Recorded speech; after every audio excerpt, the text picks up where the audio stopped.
লন্ডনে harrow Bengali অ্যাসোসিয়েশনের বার্ষিক সাধারণ সভা ও নির্বাচন অনুষ্ঠিত হয়েছে। নির্বাচনে প্রধান নির্বাচন কমিশনার হিসেবে দায়িত্ব পালন করেন এনাম হক।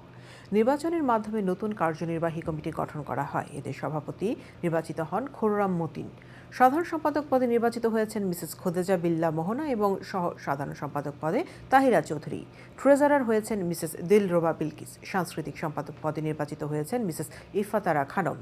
নির্বাচন শেষে নবনির্বাচিত কমিটির সদস্যরা সংগঠনের উন্নয়ন ও প্রবাসী বাঙালিদের কল্যাণে একযোগে কাজ করার অঙ্গীকার ব্যক্ত করেন। জন্য যে দায়িত্ব আমাকে দেওয়া হয়েছিল, আমাকে অনেকে এর জন্য সাহায্য করেছে এবং এই নির্বাচনে একটা আমি বলবো এখন 90% বেলায় নির্বাচন করতে হয়নি।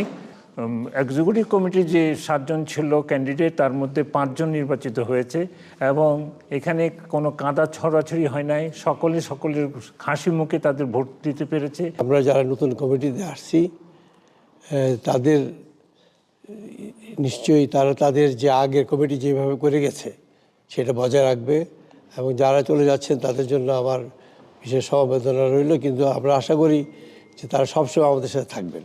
সব থেকে আমি মনে করি আজকে যে আমাদের যত জেনারেল মেম্বার যারা এখানে এসছেন তাদের জন্যই আজকে এই এজিএমটা সাকসেসফুল হয়েছে। ওনারা না আসলে তো এটা হতোই না।